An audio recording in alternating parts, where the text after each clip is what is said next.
Welcome, everyone, to our fourth and final episode in Yes, Nebraska, the journey series that takes a bit of a deeper dive into Nebraska's art and history scene and some of the fascinating people that bring that just rich culture to us here in the heartland.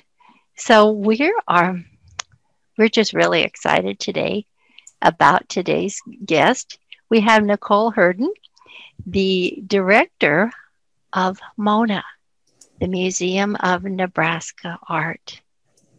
And before I hand things over to Nicole, I want to thank Caitlin Moore and Nikki Davison for helping with this series.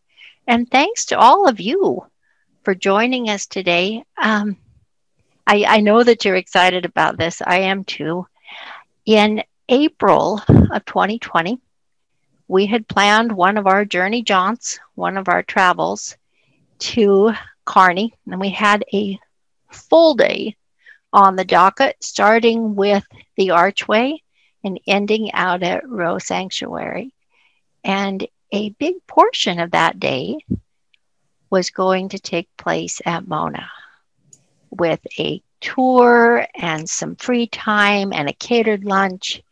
And when I had to make those calls and cancel that trip, I heard so much disappointment about not getting to see MONA. So I'm hoping that you've started to make your way out on your own now that things have opened back up.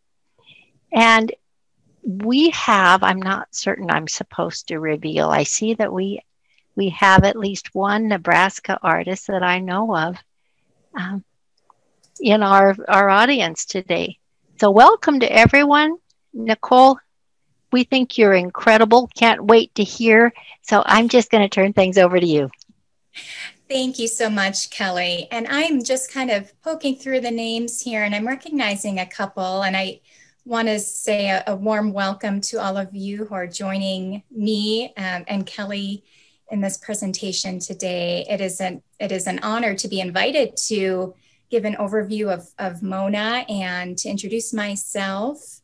And as Kelly was referencing that really lovely engagement that was planned, I'm very much looking forward to us being able to host that in the future. And I would love to partake and join you in that, in all of those fun activities. So although it was postponed, we're going to do that again and look forward to that. I am, as many of you are aware, the new executive director of MONA, and I've been at MONA for just over a year. And I moved to Kearney in March of last year, and I've been here with COVID this whole time. And so it's been a very unique year for MONA. And we have a very bright future ahead of us. And I'm thrilled to have the opportunity to not only work with our phenomenal collection, but to work with a very hard and dedicated staff and a very passionate board of directors that are the most incredible board of directors I've had the opportunity to work with in my career. I come to Kearney, Nebraska from Boise, Idaho. I was previously working at Boise Art Museum as the curator, and I oversaw the art department and curatorial affairs there, along with security components. And prior to that, I was working at Phoenix Art Museum. And there I had a really unique position in focusing on the art of the American West and focusing my position really on curatorial endeavors at Phoenix Art Museum. And then I also worked at Arizona State University Art Museum in contemporary projects as a curatorial assistant. And so one of the things that really brought my attention to this opportunity was the phenomenal collection that we have. And I'm really excited to highlight a handful of artists that are special to MONA. Certainly all of our artists are special in our collection, but in this presentation, I will not only give a brief history of our institution, which many of you probably know, but I'll also dive into our collection mission and our education mission and highlight some of the more well-known artists and give you some examples of their work. So without further ado, I'm going to go and share my screen and begin the PowerPoint presentation.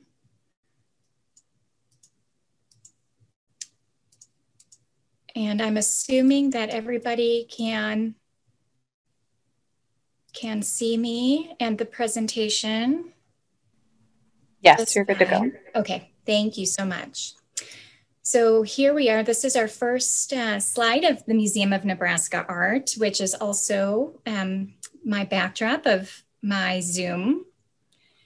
And I'm going to start the presentation with a history overview of the beginning of time with MONA. In 1976, the Nebraska Art Collection Board began with less than 30 pieces of art. And there was this dream in 76 to create a collection and show place with which to celebrate Nebraska's artistic heritage.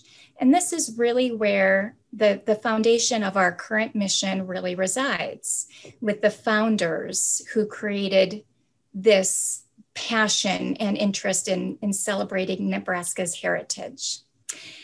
There is statewide support of this endeavor that was acknowledged in 1979, just a couple of years after that initial collection was starting to be built, when the state legislature passed the bill LB 116. And it recognized the fledgling collection as the official collection of the state. And this is a really important component of our history at MONA. It's an aspect that is not particularly well known, but it's something that MONA is very proud of, and I'm particularly really excited to highlight and share with our community as much as possible.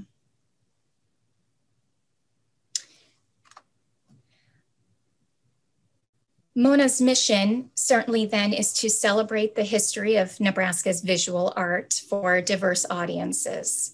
And in pursuit of that mission, MONA collects, preserves, researches, exhibits, and interprets the work of artists who were born, lived, trained, worked, have some connection, some capacity related to Nebraska, or create artwork that reflects the culture of Nebraska.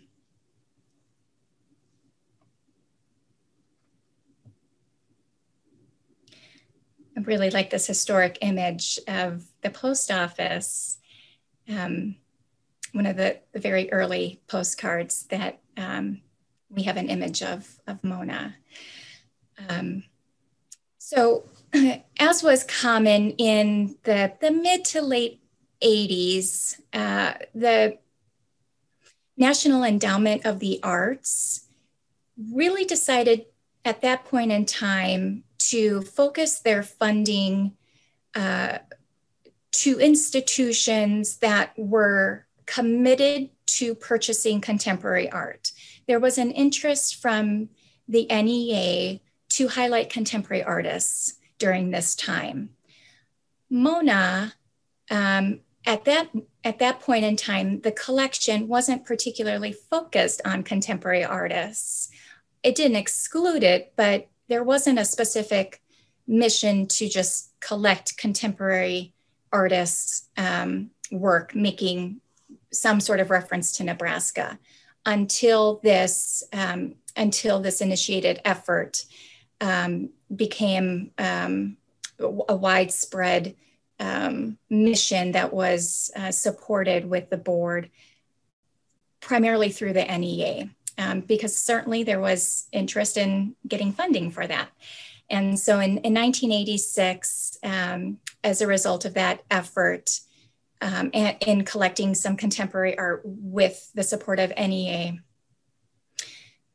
We also purchased and renovated the building that had served as the Kearney Post Office since 1911, which is, of course, pictured here. The official Museum of Nebraska Art then was dedicated and opened to the public officially in 1986. And then following that in 1993, a newly renovated and enlarged museum building was opened thereafter.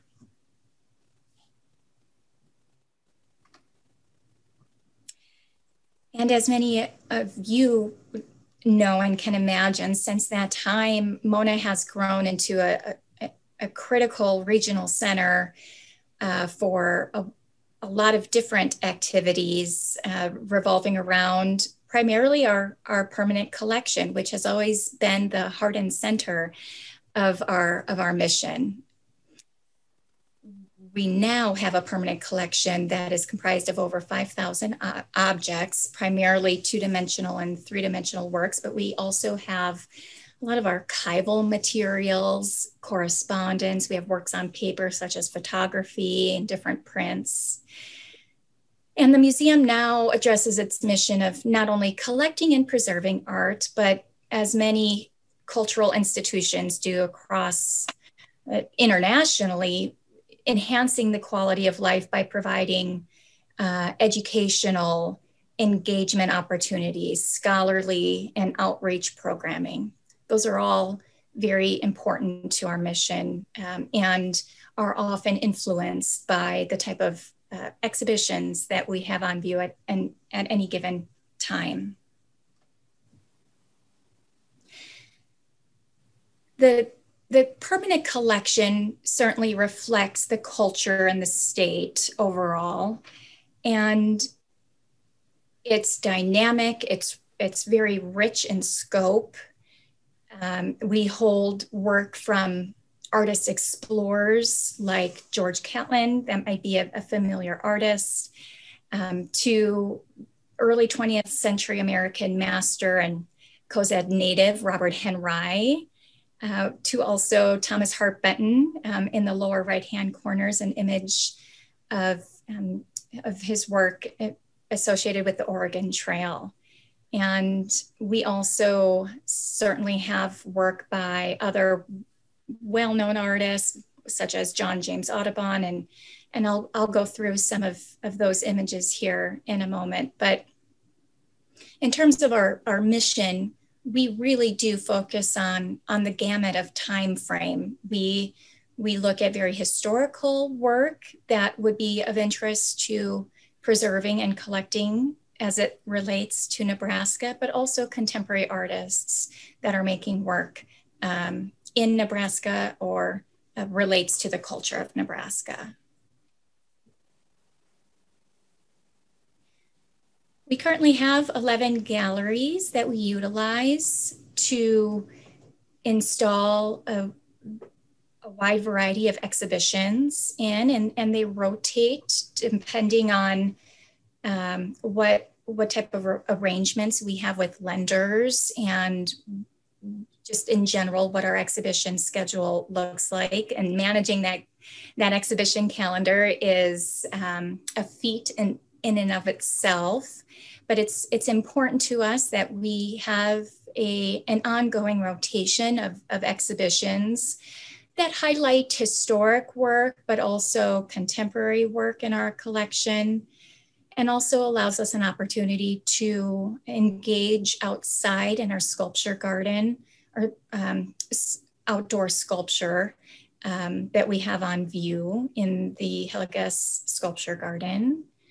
And we've maximized the space as much as possible. And one of the comments that I have enjoyed reading from time to time from our visitors is, I just can't believe how many exhibitions, how many galleries are in this historic building.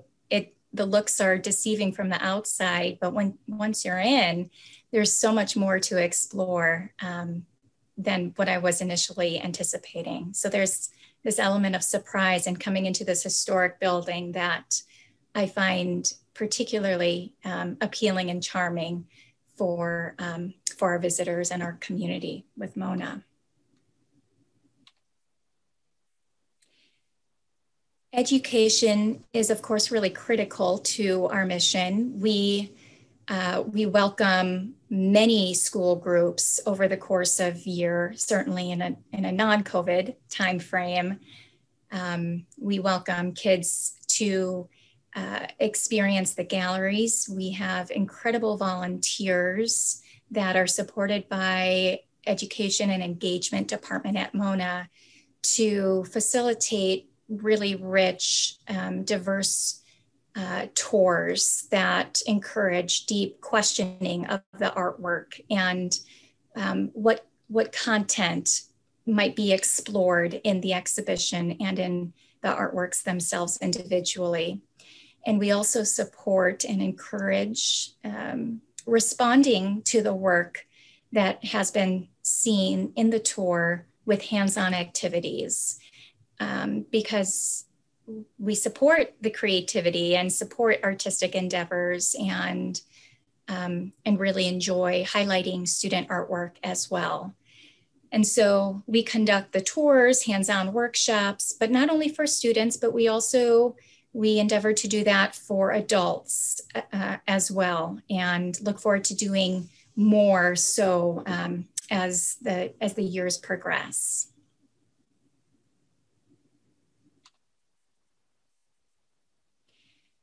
One of the programs that we're especially grateful for, particularly through the generous support of donors, is the Miles to MONA program that truly supports our education endeavors throughout the state of Nebraska. I've mentioned that MONA is, our mission is to highlight the artwork and artists across the state of Nebraska. And so that is a really grand vision, and it is all encompassing of the state. And it makes sense then that our outreach and our education services follow suit in maintaining the statewide effort. The Miles to MONA program is one that we receive funding through donors to support the mileage program. It's a mileage reimbursement program that schools across the state are all available to use and request this reimbursement from MONA, so that they are not constrained through their own budget to travel in a bus to come to MONA and visit and spend time touring exhibitions and creating hands-on activity. So we're particularly excited about this, and we would very much like to grow this program as well.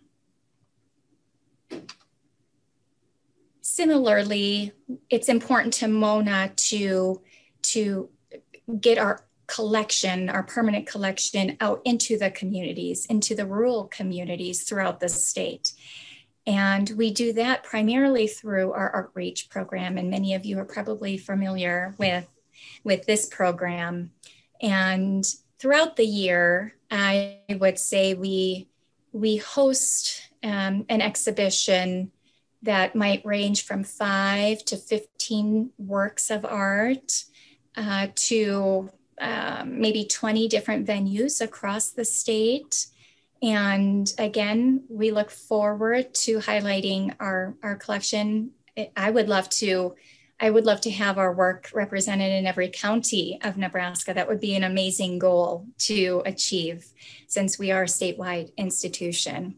And I'd also really like to see some receptions be incorporated into the ARTreach and really create these very special moments for the community to celebrate these openings. So that is something that we can look forward to. More of MONA getting outside of Kearney.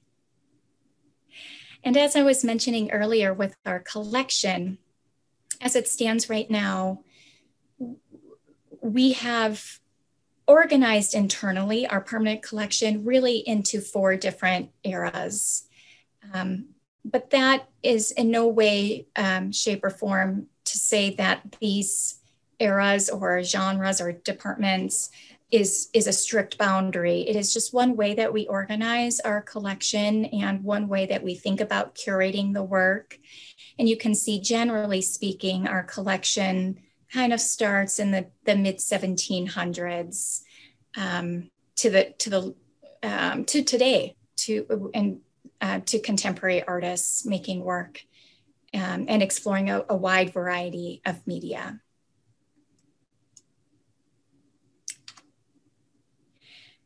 And in this section in the presentation, I'm going to highlight some of our artists in a variety of those different departments or time frames. And you may know them, but if not, this is one of my favorite topics to discuss, and hopefully I will introduce you to at least one new artist, if not more. Robert Henry, I've mentioned previously in the presentation, was an American painter and was born in 1865 and has strong roots in Cozad. And there's the Cozad Museum of the Robert Henry Museum there. He was certainly, of course, an American painter, but he's also well known as a teacher. He studied in Paris, and he identified very strongly with the Impressionists. He was determined at that point in time to lead a revolt, so to speak, against the American academic art that was being the main focus, particularly in New York at the time, and eventually was one of the founders and strongly developed American realism, depicting primarily urban life, and you can see a little bit of the Impressionist interest in his painterly brushstrokes. He was also very interested in Cubism and different avant-garde artists such as Henri Matisse and Max Weber. And these are a couple of the selections that we have in our permanent collection. The Bride on the far right of your screen is one of the more beloved paintings in our collection that visitors from all over the world will come on in and have identified as being the one that they've got to see in person. It was one of the early paintings that our founders really they were hoping to purchase and secure, and there was an incredible goal of raising the money and purchasing this work very early on. And we're fortunate to have that painting among others in our collection. Thomas Hart Benton was another artist that I've previously mentioned. Born a little bit later than Robert Henry, 1889, and passed away in 1975, also an American painter, but was also a muralist. And many of you might know Grant Wood. He was instrumental in forging the regionalist art movement, and certainly very influential in the direction that Benton took with his stylized painting and sort of the movement that we sense in his paintings. There's a sense of fluidity, very sculpted figures in his work. But really the focus was on showing everyday scenes, everyday people, and doing everyday scenes. This was a real shift in painting during the regionalist time frame. And I would argue to say that Benton is one of the most strongly associated artists with the Midwestern United States kind of general topics and landscape and what work would have looked like, albeit stylized in the true Hart Benton style. And Benton also studied in Paris, as did Henry. I'm sure we're all familiar with John James Audubon. He was born in 1785 and passed away 1851, and was a naturalist, of course, was a painter, and an ornithologist. And so he combined his interest in all of those to really complete a pictorial record of all the bird species of North America. And he was certainly notable for his extensive studies, documenting all types of American birds, and certainly for his detailed illustrations that depicted the birds in their natural habitats. One of his most major works was the color plate book. I think it was titled just the Birds of America. And I think that's probably his most well-known work. He identified many new species, and certainly his artwork resides in a lot of different cultural and art institutions.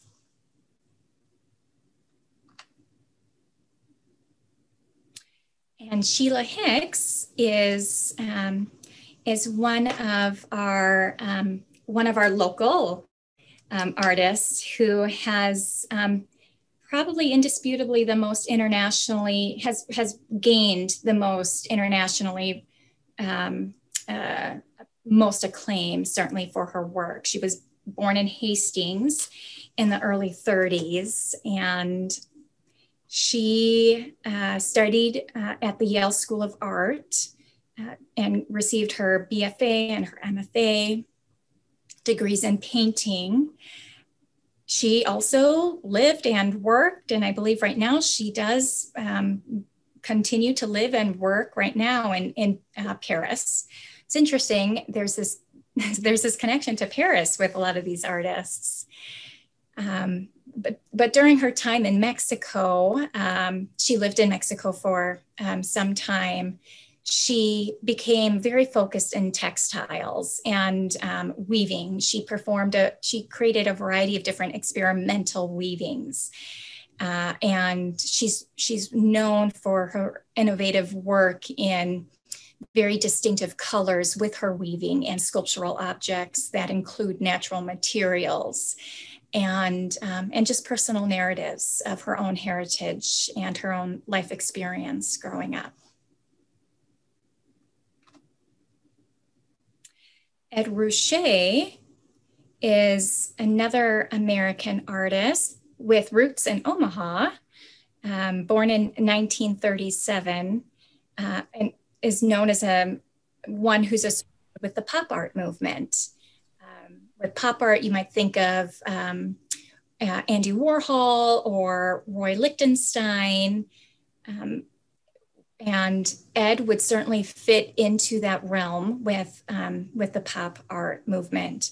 Although what I think differentiates one of the more popular bodies of work of Ruscha's is his focus on word paintings. And this is one of the one work that we certainly have that is indicative of his word painting series. Here we see a single word prefix, and it is sort of it's created in a very realistic way, but he is focused on kind of this humorous play on words and experimenting with what we wouldn't envision to be entirely true. They're created as quick little plays on words and typography that are to be truly the primary subject of his works, but it more for Ruscha, he wants us to kind of linger on the word itself and what we think of the word and the different associations. And this is a work on paper. This work is not a painting, but he certainly is kind of toying with this idea of maybe taping, using pieces of tape or collage to create the word. But he's really, I believe this is a graphite, or it's a work, or it's a print, but it's certainly not collage, and it's certainly not pieces of tape. So that is one of the key elements associated with Ruscha's word paintings. And the final artist that I wanted to highlight here in our presentation is Barbara Takanaga. Barbara was born in 1949, North Platte, Nebraska, and spends her time in New York City these days, where she's a professor of art at Williams College. And she's really quite well known at this point in time for paintings that she continues to create similarly in scope of conceptual exploration that are presented here. She's known for swirling and for these abstract paintings that appear cosmic, but also scientific. There's this microscopic, macroscopic push and pull with her work. And when I spoke with her early on last April, May, she told me that in a lot of ways, it's the Nebraskan sky that continues to influence and inspire her work. It's really truly the stars and the open sky that she experienced in Nebraska that have remained with her and her artistic vision. And although she doesn't say that necessarily on her website, and other scholars don't necessarily write about that, I think it's really special that she shared that with me. And it's obviously, for me, it's pretty apparent when I experience the sky, and I like making that connection with her work. And she's continuing to make work of this magnitude. So these are some of the artists that you'll see on view when you come to MONA, and many, many more artists that we have highlighted throughout our exhibitions. And I certainly welcome you to come and experience them in person. And it's fun to look at them on the screen, but there's nothing quite as magical as being so close to the artist's hand and experiencing that in person.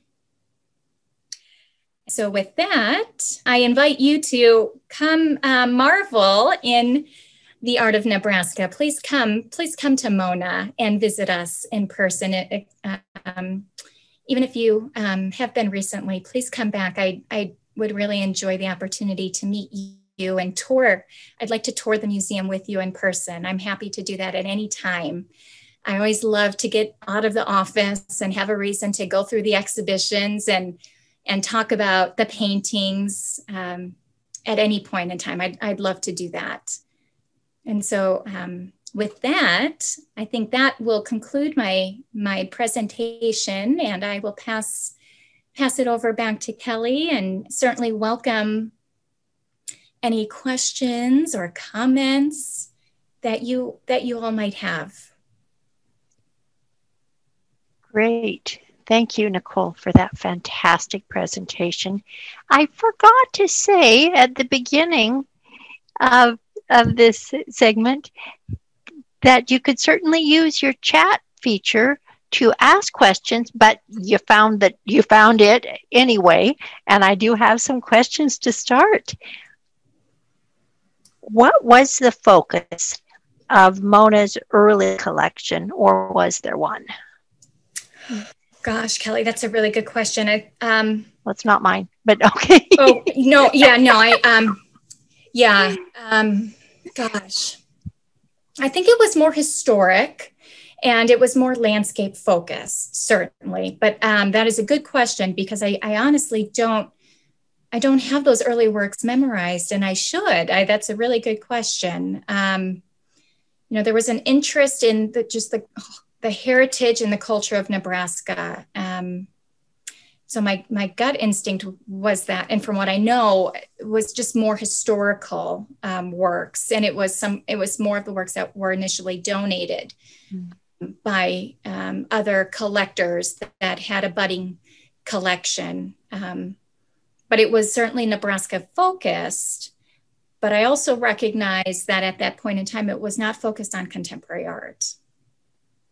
Great, thank you. Isn't that interesting how many collections get started as part of someone else's collection or a generous donation, someone that has a vision or wants someone else to have one. And so, yeah, I think that's a great answer. Thank you. We always have just really sharp people tune in who have questions that I never would have thought of. And the next one, Nicole, is, as an educator, I'd like to know where I could learn more about ARTreach and Miles to MONA. Oh, well, I'm sure. I know that we have information on our website, but I would welcome if you would like more information, please send me an email. And I wonder, I'm happy to share my email to everyone here. So that you all have my email, and I'm happy to answer specific questions or pass on more information to you that our website might not have. So that's my direct email. So I welcome all of you to reach out to me, and I will provide you the content that would be most helpful. Great, thank you. Don't tell us that. You'll be so busy answering emails, you won't get anything else done. There's always, regardless of the nature of this segment, there are always, what is your favorite questions to our presenters? And I love those. I have two. What is your favorite work by Robert Henry?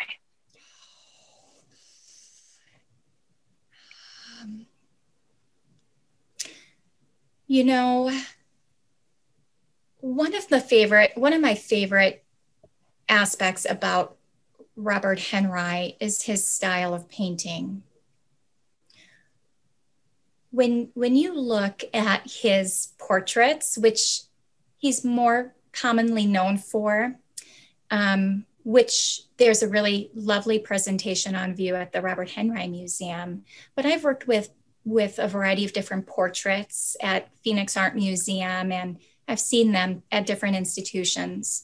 I don't have a favorite painting by Henry. I mean, of course, I would have to say Mona's work. Actually looking at the texture of his painterly strokes in depicting the figure, knowing that he was inspired by Impressionism and to try to capture the impression of a human figure face, trying to capture the impression of a dress and still have it very Americanized is a creative feat in and of itself, and it's inspiring for me to observe his work very closely and look at the brush strokes. And when I see the texture, I can imagine myself painting. I have a painting background, and so those are the components that really give me the goosebumps. I'm always trying to imagine myself being the painter and capturing that image myself. And that is what makes a Henry for me. Well, that was a great answer. And that was a fun glimpse of you as an inspired artist. So thank you for that. You're welcome. The other question that I have regarding your favorite is, what is your personal favorite as far as either recent or upcoming exhibits go? I wonder if they weren't trying to get a sneak peek of exhibits there, but at exhibits, maybe not. So right now, I've always said that this is always my favorite, and it is true because it just, any project, any curatorial project that I'm working on or that I'm researching or that we are about to install becomes my favorite just because of what I'm learning and we are supporting. And so right now, one of the projects that I'm working on is a permanent collection exhibition highlighting the different iconic places throughout Nebraska. And for many of you, that might not be as exciting as it is for the newcomer to town. And it allows me an experience to highlight not only Nebraska, iconic places and spaces, but it acquaints me with a variety of different artists and different methods and different techniques that were used here in Nebraska. So selfishly, it's an opportunity for me to get to know our state, but also to get to know our artists. And so I'm inspired by being in a new state and getting to know the community. And so that's one of my favorite projects that I'm working on right now. And that will be up in about a week. So I welcome you to come and experience that with me. That sounds like an amazing exhibit, and what a fun project. Whether you are a newcomer to the state or you've lived here all your life, I think, Nebraskans are pretty loyal to their state as a whole. And I know I have certainly experienced that with the Journey group. And I think that would just be really an amazing glimpse of our home state. So great. Well, thank you for sharing that. Nicole, I don't see any other questions coming in the chat box. I think because your presentation was so thorough, I think that you've answered just about everything, unless anybody wants to know Nicole's favorite food in addition to her favorite works by Henry or her favorite exhibit. I think we've covered all of that. We just thank you so much again for your time today and for being with us. I thank you to our guests. Nicole is our guest, but to our attendees, it was just great to have you join us. This concludes the Yes Nebraska series. So we are all done. And if you'll give us a little bit of time, I'll write the recap, and all of the presentations will be available on ubt.com/journey. You can also find us on the YouTube channel. Look for us in July. We're not traveling at present. However, we have a virtual mystery trip planned. So we're able to go farther than we would have gone on the motor coach. Look for information on that. Thank you again. Thank you again, Nicole. Everybody just be safe and well and have a fantastic day.